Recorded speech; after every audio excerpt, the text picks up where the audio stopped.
Habakkuk, chapter 1. The burden which Habakkuk the prophet did see. O Lord, how long shall I cry, and thou wilt not hear? Even cry out unto thee of violence, and thou wilt not save. Why dost thou show me iniquity, and cause me to behold grievance? For spoiling and violence are before me, and there are that raise up strife and contention. Therefore the law is slacked, and judgment doth never go forth. For the wicked doth compass about the righteous. Therefore wrong judgment proceedeth. Behold ye among the heathen, and regard, and wonder marvelously. For I will work a work in your days, which ye will not believe, though it be told you. For lo, I raise up the Chaldeans, that bitter and hasty nation, which shall march through the breadth of the land to possess the dwelling places that are not theirs. They are terrible and dreadful. Their judgment and their dignity shall proceed of themselves. Their horses also are swifter than the leopards, and are more fierce than the evening wolves. And their horsemen shall spread themselves, and their horsemen shall come from far. They shall fly as the eagle that hasteth to eat. They shall come all for violence. Their faces shall sup up as the east wind, and they shall gather the captivity as the sand. And they shall scoff at the kings, and the princes shall be a scorn unto them. They shall deride every stronghold, for they shall heap dust and take it. Then shall his mind change, and he shall pass over and offend, imputing this his power unto his God. Art thou not from everlasting, O Lord my God, mine Holy One? We shall not die. O Lord, thou hast ordained them for judgment, and, O mighty God, thou hast established them for correction. Thou art of purer eyes than to behold evil, and canst not look on iniquity. Wherefore lookest thou upon them that deal treacherously, and holdest thy tongue, when the wicked devoureth the man that is more righteous than he? And makest men as the fishes of the sea, as the creeping things that have no ruler over them. They take up all of them with the angle. They catch them in their net, and gather them in their drag. Therefore they rejoice and are glad. Therefore they sacrifice unto their net, and burn incense unto their drag, because by them their portion is fat, and their meat plenteous. Shall they therefore empty their net, and not spare continually to slay the nations? Chapter 2. I will stand upon my watch, and set me upon the tower, and will watch to see what he will say unto me, and what I shall answer when I am reproved. And the Lord answered me, and said, Write the vision, and make it plain upon tables, that he may run that readeth it. For the vision is yet for an appointed time, but at the end it shall speak, and not lie. Though it tarry, wait for it, because it will surely come, it will not tarry. Behold, his soul which is lifted up is not upright in him, but the just shall live by his faith. Yea, also because he transgresseth by wine, he is a proud man, neither keepeth at home, who enlargeth his desire as hell, and is as death, and cannot be satisfied, but gathereth unto him all nations, and heapeth unto him all people. Shall not all these take up a parable against him, and a taunting proverb against him, and say, Woe to him that increaseth that which is not his! How long? And to him that ladeth himself with thick clay.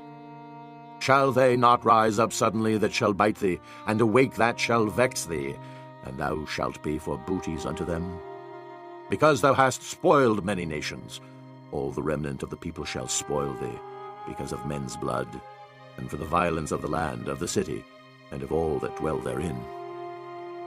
Woe to him that coveteth an evil covetousness to his house, that he may set his nest on high, that he may be delivered from the power of evil. Thou hast consulted shame to thy house by cutting off many people, and hast sinned against thy soul. For the stone shall cry out of the wall, and the beam out of the timber shall answer it. Woe to him that buildeth a town with blood, and establisheth a city by iniquity. Behold, is it not of the Lord of hosts? The people shall labor in the very fire, and the people shall weary themselves for very vanity. For the earth shall be filled with the knowledge of the glory of the Lord, as the waters cover the sea. Woe unto him that giveth his neighbor drink, that puttest thy bottle to him, and makest him drunken also, that thou mayest look on their nakedness. Thou art filled with shame for glory. Drink thou also, and let thy foreskin be uncovered. The cup of the Lord's right hand shall be turned unto thee, and shameful spewing shall be on thy glory. For the violence of Lebanon shall cover thee, and the spoil of beasts, which made them afraid, because of men's blood, and for the violence of the land, of the city, and of all that dwell therein. What profiteth the graven image that the maker thereof hath graven it? The molten image, and a teacher of lies, that the maker of his work trusteth therein to make dumb idols? Woe unto him that saith to the wood, Awake! To the dumb stone, Arise, it shall teach.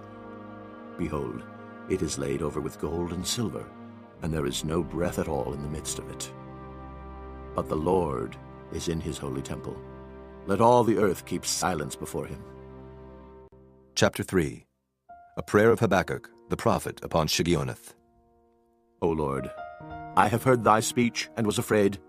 O Lord, revive thy work in the midst of the years. In the midst of the years make known. In wrath remember mercy. God came from Teman, and the Holy One from Mount Paran, Selah. His glory covered the heavens, and the earth was full of his praise. And his brightness was as the light. He had horns coming out of his hand, and there was the hiding of his power. Before him went the pestilence, and burning coals went forth at his feet. He stood and measured the earth. He beheld and drove asunder the nations, and the everlasting mountains were scattered. The perpetual hills did bow. His ways are everlasting. I saw the tents of Cushan in affliction, and the curtains of the land of Midian did tremble. Was the Lord displeased against the rivers? Was thine anger against the rivers? Was thy wrath against the sea, that thou didst ride upon thine horses and thy chariots of salvation? Thy bow was made quite naked, according to the oaths of the tribes, even thy word. Selah. Thou didst cleave the earth with rivers. The mountains saw thee, and they trembled. The overflowing of the water passed by. The deep uttered his voice, and lifted up his hands on high. The sun and moon stood still in their habitation. At the light of thine arrows they went, and at the shining of thy glittering spear.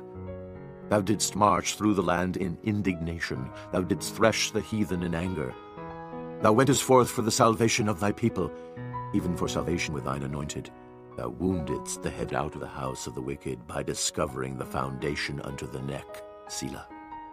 Thou didst strike through with his staves the head of his villages. They came out as a whirlwind to scatter me. Their rejoicing was as to devour the poor secretly. Thou didst walk through the sea with thine horses, through the heap of great waters. And I heard my belly trembled. My lips quivered at the voice. Rottenness entered into my bones, and I trembled in myself that I might rest in the day of trouble. When he cometh up unto the people, he will invade them with his troops. Although the fig tree shall not blossom, neither shall fruit be in the vines, the labor of the olive shall fail, and the field shall yield no meat. The flock shall be cut off from the fold, and there shall be no herd in the stalls. Yet I will rejoice in the Lord. I will joy in the God of my salvation.